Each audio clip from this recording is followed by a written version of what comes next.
In Horizon Zero Dawn, your adventure will decide the future of a fractured Earth. As Aloy, only you can unravel the secrets of the Old Ones and stop a world-ending threat growing on the horizon. But does that Chosen One narrative work here? Does it feel earned by the time you reach the end? Does Guerrilla's use of the trope complement its beautiful open world?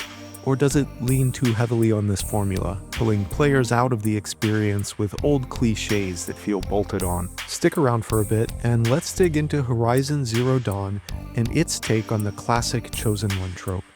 If you've seen my Skyrim deep dive, you have an idea how this will go. I'll explore how the game layers in the trope's familiar building blocks, highlight the moments that shine or bring something new to the table, and call out some of the stumbling blocks and missed opportunities. As always, before we get started, spoiler warning.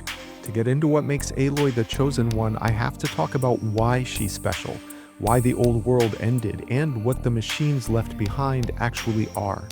These are all big plot reveals. If you haven't played Horizon Zero Dawn, you'll still be able to follow this video without issues, but major spoilers are unavoidable. Before we dig in, some very quick context on what a Chosen One story is, in case you haven't seen my previous videos. At its core, it's about a protagonist who's marked by fate or something like it to tackle a world-ending threat that no one else can stop. Usually this involves humble origins. Our hero doesn't usually start in a position of power. A great evil, a malevolent villain or force that threatens everything. Unique qualifications, a trait or ability that sets our hero apart. A predetermined destiny. They are chosen for something greater by something greater. If you want the full breakdown on what makes the Chosen One trope tick, as well as a bit of its history in video games, check out my first video in this series if you haven't. Now lift your spear, Nora Brave. Today we're hunting destiny. They may call you Outcast at home, but the world beyond the gate stands ready to meet you, for you are the Chosen One. In our last deep dive, we looked at Skyrim and the Dragonborn, a character literally chosen by a god, blessed with a dragon soul that allowed them access to ancient magic. But Horizon Zero Dawn lives in a different genre, and it does something different with its setting. It replaces the prophecy with programming, the magic with machinery, and the gods with, well, something else entirely. Kind of. The game shows us a future world reclaimed by nature, yet haunted by machines. Broken down buildings have become skeletal remains draped in ivy. Mechanical beasts with frickin' lasers on their heads have become artificial apex predators in humanity's absence.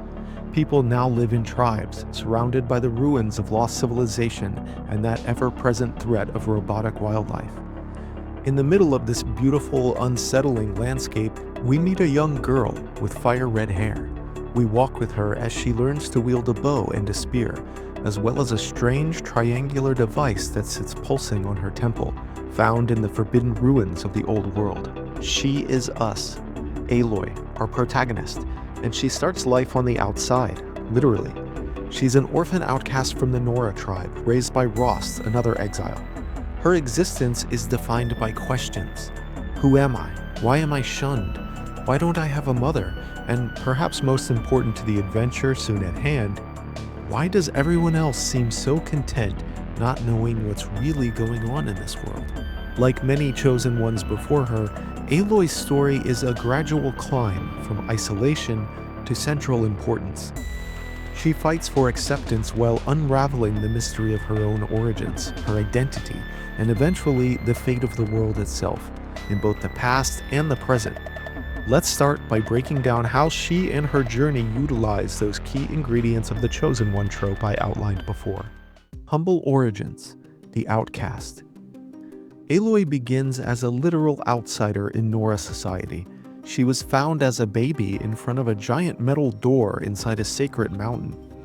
Her motherless status in this matriarchal tribe means she's been branded since birth as an outcast. This is her cutscene delivered backstory, but also the lens through which we experience Horizon's world in its opening act. Aloy is denied entry into Nora society, forced to live on her own with Rost in the wilderness. For the most part, she's ignored by the members of the tribe. They're forbidden from even speaking to her. The game doesn't sugarcoat this isolation. It's a constant presence, shaping her curiosity, resilience, and sense of skepticism toward the traditions that have ousted her. An outcast on my doorstep. All mother protect me. Surprised you saw me the way you keep looking every other direction to make sure no one's watching. This isn't exactly the classic farm boy becomes hero setup. In a big way, Aloy's initial story is about more than just a climb out of obscurity. It's also about questioning authority, challenging the status quo. She eventually takes part in a ritual competition called the Proving. If she wins, she'll become a brave among the Nora, part of their warrior protector class, finally earning a place and a voice in a society that's written her off. She resents them for it, but she also craves their acceptance. The game does a solid job making Aloy's outsider perspective feel authentic here. Her skepticism and determination are believable as a result, and her interactions with the tribe highlight a tension between tradition and progress. I also particularly like Aloy's exchanges with Rost, who maintains a devout belief in the Nora dogma, despite its rules defining their isolation. The pair's dynamic, which includes the kind of friction that can only come from a loved one, help us feel that inner turmoil I mentioned between Aloy's burning desire to shed her outcast status while still feeling bitter toward the system that never gave her any other options. Great evil, the metal devil. Horizon's big world-threatening bad comes with two aspects: the ancient doom that wiped out the old world, and the immediate villain seeking to reawaken that destructive power to its own ends. The latter is Hades, a rogue AI extinction protocol that wants to wake up a swarm of world-eating robots to finish the job they started 1,000 years ago. This pharaoh plague is the great evil of the past. Self-replicating, biomass-consuming machines that literally ate the entire biosphere, driving all life on Earth to an end. It's named after Ted Pharaoh, an egotistical billionaire who forgot to put a backdoor in his company's autonomous military hardware, which inevitably went rogue. So in this future, humankind kinda bumbled into the apocalypse via unchecked corporate oversight, which is kinda realistic, actually. I can see that happening. Makes it a lot scarier, I suppose. Let's not do that when the murder bots eventually show up in a couple hundred years. Oh, they're here already. Oh, awesome. Awesome. Anyway, Hades actually emerged from humanity's last-ditch effort to survive this calamity, the Zero Dawn Project. When it became clear the looming robot apocalypse was unsurvivable, a team of scientists and experts led by Dr. Elizabeth Sobek began work on a different kind of solution, a plan to reseed the world with life in the future and bring civilization back from the dead. This could only happen after the Deathbots had run out of biofuel and basically starved, long after the last human beings in the world would die out. So they designed a host of self-aware AI protocols to implement Zero Dawn after they perished. Yes, you heard me right. They decided to put out the AI fire by pouring AI onto it. Oh, it's so dumb, it's brilliant. No! It's just dumb! This includes Hades, whose original function was to wipe the slate clean for a retry if the world's ecological restoration went awry somehow. So they also gave it the power to end the world. Again. Yeah. Predictably, Hades goes rogue, and in Aloy's time is moving to do just that, wipe everything out again. Who could have saw that coming? Aloy's quest to stop it becomes the backbone of the main plot. The stakes are clear. If she fails, humanity gets a second apocalypse, and this time there's no backup plan. In that respect, Hades covers the great evil base perfectly. It's the embodiment of an existential risk, a force that threatens to erase everything Aloy fights for. Unique qualifications, heritage, and focus. Where most chosen ones wield magic or bear ancient marks, Aloy's special gifts are rooted in technology. In the opening sequence of the game, she discovers a focus, a relic from the old world that reminds me of those Bluetooth earpieces everyone had in the early 2000s. But rather than make it look like she's talking to herself in a grocery aisle, the focus lets her scan, analyze, and interact with the environment in ways no one else can. This is a cool gameplay convention, as the information the Focus delivers to Aloy is information we use to play the game. It's kind of a diegetic interface in that way. I love diegetic elements in video games. They make me nerd out a little. That might be the first design trope I cover on the channel one day, if I want to dip my toes outside the storytelling aspects of games. In that opening act, Aloy is the only Nora using an artifact like this, as the tribe shuns old world ruins and tech, so it does feel like a unique ability at first. This soon changes, however. In fact, one of the biggest early plot turns is the revelation that not only do other not only do they exist, but there are other people in the world outside the Nora tribe who know how to use them. So what at first seems like a unique qualification becomes one of the hooks that pull Aloy into the larger world. I like that. As the story unfolds, it becomes clear that Aloy's connection to the past runs deeper than just a cool gadget. That encounter with a Focus-wielding stranger leads to a surprise attack on the Nora by a mysterious outside tribe, and the death of Rost. In the aftermath, Aloy ends up back in the place of her birth. Soon she's standing in front of that metal door in the mountain, and when she approaches, she hears a voice as an automated device scans her. Hold for identiscan. The goddess speaks. We learn that Aloy is a close genetic match to a mysterious person from the past, the aforementioned Elizabeth Sobek, the scientist behind the Zero Dawn project. Because of this, her very DNA allows her to interface with the technology of the past in a way that no one else can. She's the only one who can get past these biometric scanners that protect the high-tech ruins of the old world. The technology and information inside hold the only way to stop Hades. When Aloy learns this, it becomes a big motivator for her. She thinks she may have finally found her mother. If she's able to unravel that mystery, maybe she won't have to be branded motherless in Nora society anymore. It would vindicate those feelings she's had since childhood that she doesn't deserve the shame heaped upon her, as well as bring closure to the biggest question that has defined her life. In the latter parts of the game, however, we learn exactly why she has this unique genetic makeup in a big plot reveal. Aloy is a clone. Preordained destiny. God from the machine. The moment Aloy learns this truth about her origins is a huge turning point. In most classic Chosen One stories, that destiny checkbox is ticked off with an ancient prophecy etched into stone or emblazoned in the stars. Aloy is chosen by design, a living key to the world's salvation. The apocalypse came and went, and the only hope for humanity was that plan set in motion centuries before her birth, embedded in the underlying systems that shaped the re-emergence of civilization. In Horizon, destiny emerges from a decision made in milliseconds by another AI named Gaia. This one's a good guy, good girl, good bot. Gaia's role in Zero Dawn was to oversee the reseeding of Earth, the reconstruction of the biosphere the Pharaoh Plague had wiped out. When Hades went rogue, it attacked Gaia and tried to take over the ecological rebuilding system she controlled. And just like humanity centuries earlier, Gaia realized she couldn't win, so she came up with her own backup plan. In a last-ditch move, she self-destructed her own power reactor, sacrificing herself to prevent Hades from gaining her world-etching capabilities. In her last act before she did this, she ordered a cradle facility to birth a clone of her creator, Elizabeth Sobek. That clone was the child who grew up to become Aloy. So Aloy was indeed chosen in this way, not by a literal god as we...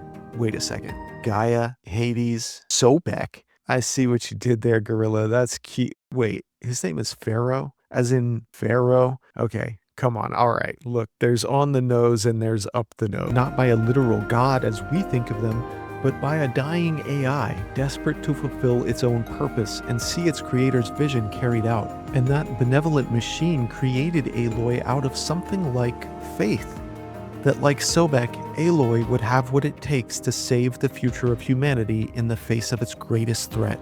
The final confrontation with Hades becomes the culmination of not just Aloy's journey, but Gaia's final strategy and Sobek's desperate plan. So, Horizon hits all the marks of a pretty straightforward take on the Chosen One trope, while still trying to do something different. Ish. Some of that is owed to its science-fictional post-apocalyptic genre and setting, which are less common venues for the trope compared to, say, secondary world fantasy, which is probably the most common. But I think a lot of it is also clear, deliberate choice on the part of Guerrilla's narrative team. While I might stop short of arguing there's any deep subversion or deconstruction here, I do think they're trying to have a real conversation with the trope, and to some degree of success. In some ways, the game contrasts the predetermined role of a chosen one with Aloy's more grounded point of view as someone who's been seeking more agency her entire life. Eventually, her quest does lead to vindication of a sort, but not the kind she's been hunting. When she finally cracks open that big metal door looking for answers, the Nora do come around and stop shunning her, but they whiplash all the way to the other extreme.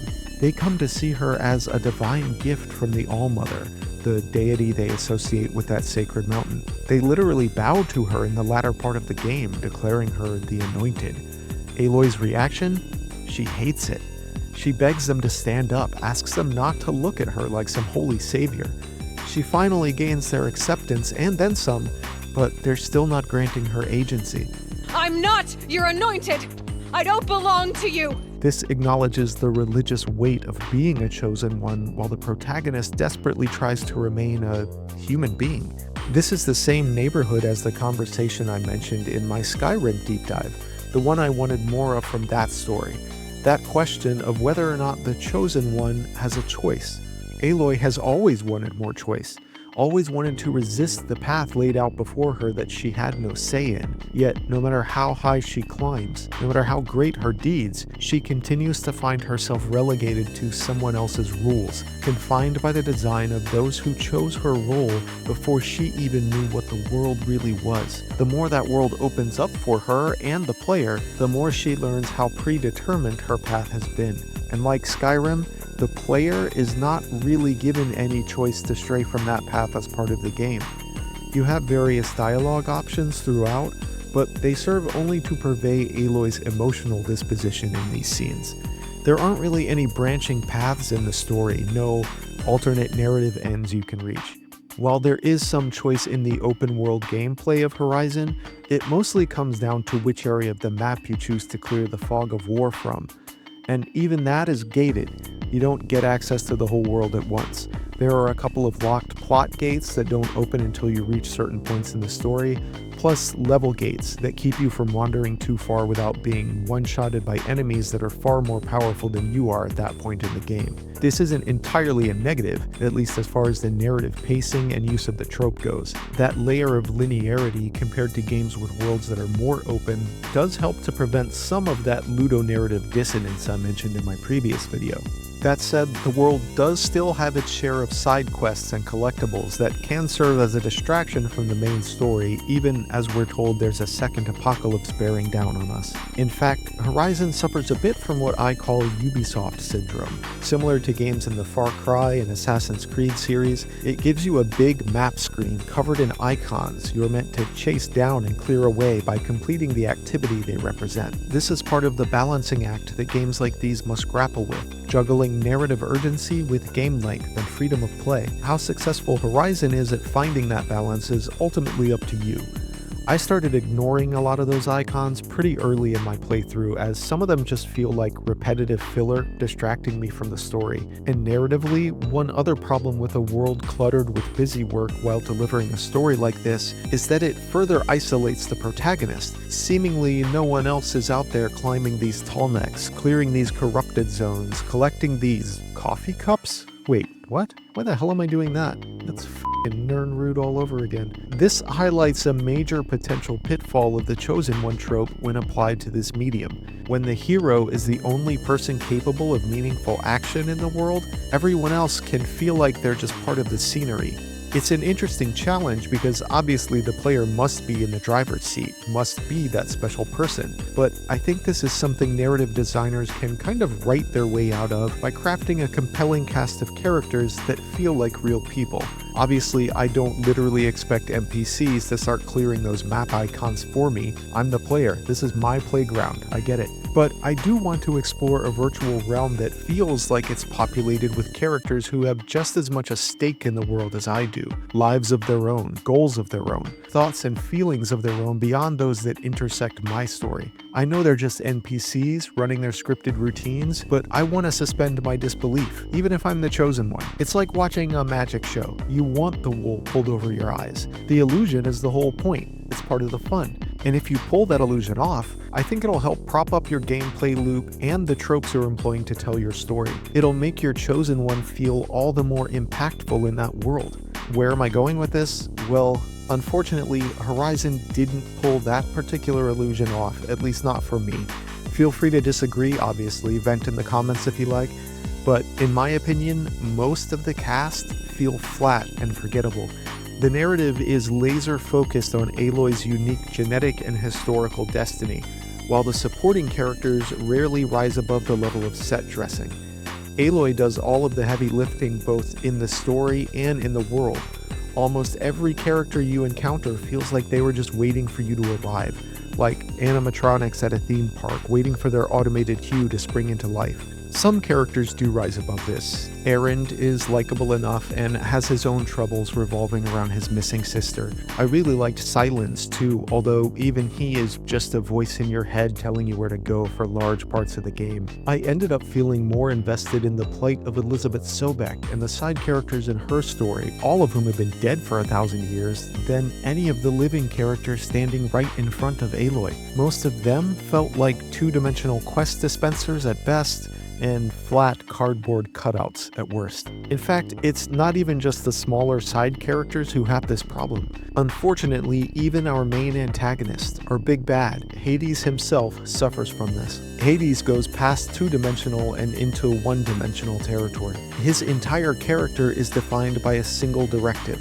extinguish life. He has no nuance, no conflicting desires, and no growth. He is a singular point of antagonism. Now, maybe you're thinking, duh, he's an AI. Of course he's robotic. But that's not really an excuse. There are many examples of AI or robot characters throughout the history of science fiction that have more depth than we see here. Artificial and non-human doesn't have to mean shallow. And even within the story, we're told these AI are self-aware. Gaia more so than the others, but that includes Hades. It led to his rogue actions. More than that, we are outright told by Silence that there's more than meets the eye with Hades, that there's a sinister, manipulative personality lurking under that monotone, disembodied voice. But we never really encounter this as Aloy. The only small taste we get is in a few audio logs we find depicting conversations between Silence and Hades. And they were great, by the way. I remind you of the reward you've been withholding. Quantum processing. Data has been compiled. Volume too great for transfer. How inconvenient for me. Come before me. You shall receive your reward. Man, I wanted more of that. When I first heard them, I hoped it meant we'd be having a conversation with Hades as Aloy, where he tries to work his wiles on us. Alas, it never came to pass. As I mentioned earlier, I did like Aloy's adoptive father Rost quite a bit. I really enjoyed the dynamic between them, including the build-up to Aloy's run in The Proving, with Rost insisting the two won't be able to speak again after Aloy becomes a brave, as he will still be an outcast. No, You should be with the tribe. And I will always be an outcast. but I told you, I have that figured out.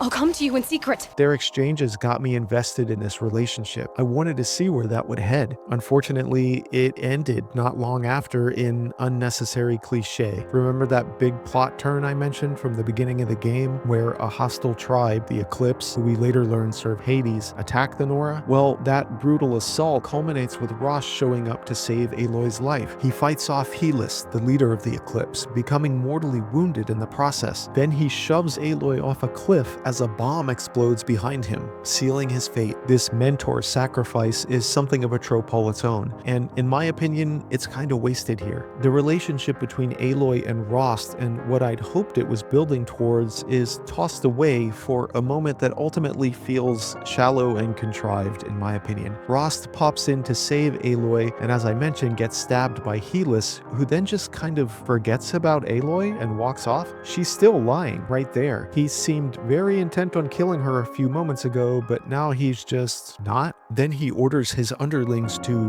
burn it all. So they set off a bomb in the middle of an empty field by the cliff? What are they even blowing up here besides the wagon they rolled the explosives in on? There's nothing around. This is where the proving just took place, which is up on the mountain, well outside the Nora village. It seems like Guerrilla just wanted that bomb going off behind Rost as Aloy falls off the cliff for dramatic purposes, which, you know, hey, drama is great. I love drama. But can we make it make sense? Can we make it mean something more? It doesn't have to be so contrived, nor so underutilized. Don't get me wrong, I get what they're going for. Rost's death adds a revenge quest on top of the other elements pulling Aloy into the greater world. But do we need that cliche when there are other options for Rost here? Even if we must have a tragic death for him, if we decide this needs to happen, you can do it in a way that doesn't seem sudden and contrived. Have a better narrative build-up to it with more payoff. Consider earlier dialogue where Rost tells Aloy he intends to leave her to prevent her the temptation of breaking the Nora's laws by continuing a relationship with him after she becomes a brave. Aloy can respond by telling him she'll track him down anyway, because she refuses to let their familial love for each other be cast aside in the name of tradition. You taught me how to track. Wherever you go, I can follow. Imagine if that exchange had foreshadowed something meaningful in the plot. Here's just one example of a potential alternative, a little fan fiction for you. Let's say Rost still intervenes, turns the tide even, forcing Helis and the Eclipse to retreat. They've still devastated the tribe and killed many Nora, but Aloy is saved. Unfortunately, she's still gravely injured in the attack. While she's unconscious and recovering from her injuries, Rost is given another chance with the Nora as reward for his actions, under one condition: taking up the mantle of Deathseeker once again. He must track down the Eclipse himself, find out why they attacked, and kill Helis. Maybe this is even Rost's idea himself, but weeks, perhaps even months go by as Aloy recovers, and the Nora never hear from him again. After Aloy is better, her own journey outside the gates begins with keeping her word in a way, to track Rost down, to follow him wherever he goes, except now it's not just to keep their relationship alive, but to keep Rost alive, to find him and help him after he heads out in pursuit of the antagonists. Eventually, Aloy finds him. He's alive, and he's been working to track down the Eclipse and discover what they're after. Maybe he's even struck a few blows against them. But he's had difficulty. He's been missing the unique advantages Aloy has. The focus and its link to silence, her DNA profile that lets her unseal the doors to those locked facilities. With her help, they can make real progress on what is now a shared quest and go on the hunt together once more. Let's say they split up during side quests and normal gameplay, so it wouldn't change the way the game is designed, but they work together in some key main story quests. We get lots of dialogue between the two that further develops their relationship in the context of everything that's happened. Beyond his original mission, Rost becomes invested in Aloy's quest to discover her own origins as well. At some point, we get a scene where Rost tells Aloy the story of how he originally became an outcast. This way, we hear it from him in a moment of character development as he opens up to Aloy, instead of an exposition dump from a completely different character after he's died. The two of them eventually reach Sunfall. Rost is by Aloy's side when she explores the Zero Dawn facility below and learns what happened to the old world. When Helis and the Eclipse ambush them, this time it's both Aloy and Rost that are taken captive and tossed into the Sun Ring. Now, I'm not sure Rost needs to die for this story to work, but let's say he does for the sake of this little exercise. This would be where that happens. The battle in the Sun Ring takes place much the same as before, with Aloy and Rost having to fight against a formidable group of machines and Eclipse. Eventually, silence breaks in to facilitate facilitate their escape, but not before Rost has taken a mortal wound. Perhaps Helis strikes the blow, so we still get that layer of personal vengeance added to his dynamic as the secondary antagonist. Aloy and Sylens manage to get Rost out of there in the chaos despite his wounds. After they've made it to safety, we get an emotional scene where Aloy and Rost share one last heartfelt exchange, one last goodbye, just before he dies at her side. Now, I know having a beloved character die in the protagonist's arms is very tropey itself, even cliche at times, but I think done this way, it would feel earned, as would Rost's death itself. It would now be a consequence of choices both characters made in the story, rather than a contrived scene that feels somewhat cheap and melodramatic. And if his death takes place at this point, after Aloy has begun to learn that she's not like other people, after she's seen the Zero Dawn project beneath Sunfall and learns what she learns there, this gives further impact to the question of what it means to be the Chosen One in a world built of the desperate need to adapt and survive in the wake of profound loss, which, to my mind, is the question at the heart of this story. That's this game's theme. Like I said, that's just one example, kind of off the top of my head, and that's presuming we even need Rost to die. I think he could also play a great role if he'd survived and tried to keep his promise of staying away from Aloy. That's a whole other avenue that could have borne fruit. Alas, we got what we got, and so did Rost. RIP. If these criticisms give you the impression that I didn't like Horizon, let me correct that for the record. I'm picking the game apart a bit through the lens of the Chosen One trope, because as a writer and a game designer, that's the fun part of all this for me. But I did enjoy my time in this world. This is a good game, and an interesting take on the trope. Horizon Zero Dawn sets up a protagonist whose importance is engineered rather than foretold. The narrative leans into questions of identity and autonomy, even as it keeps the player on a fixed track. Where Horizon stumbles is in the space around Aloy. The supporting cast rarely steps out of her orbit, and as with many open world games, the story's urgency can be diluted at times by the sheer volume of side activities. The tug of war between narrative drive and open world freedom is always present, and sometimes the sense of being the only one who can starts to feel more like a design necessity than a meaningful choice. Still, Aloy's discomfort with her role, her pushback against being revered, her insistence on being seen as a person rather than a symbol, gives the story a beating pulse. The game doesn't offer real alternatives to the path laid out for her, but it does let her question it. That resistance, even if it's mostly rhetorical, adds texture to this trope. Horizon's take on the Chosen One isn't revolutionary, but it's self-aware enough to avoid feeling stale.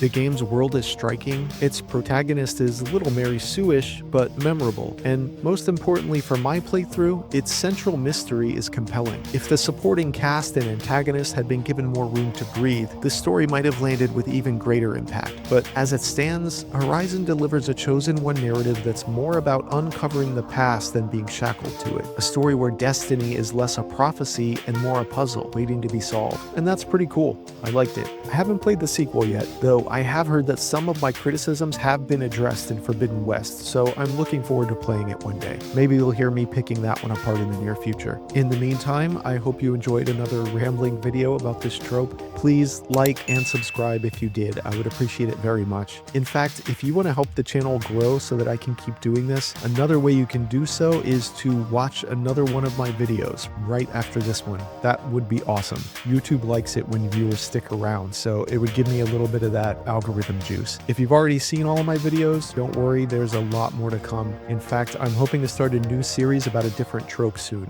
I still have more Chosen One examples I want to cover, but I'd like to hop around a bit so it's not just one trope at a time. Like I said in my first video, this ain't the Chosen One channel. As always, if there's a game or trope you'd like to see me cover in a future vid, please let me know in a comment. I am here for you. Thank you so much for watching, and see you next time.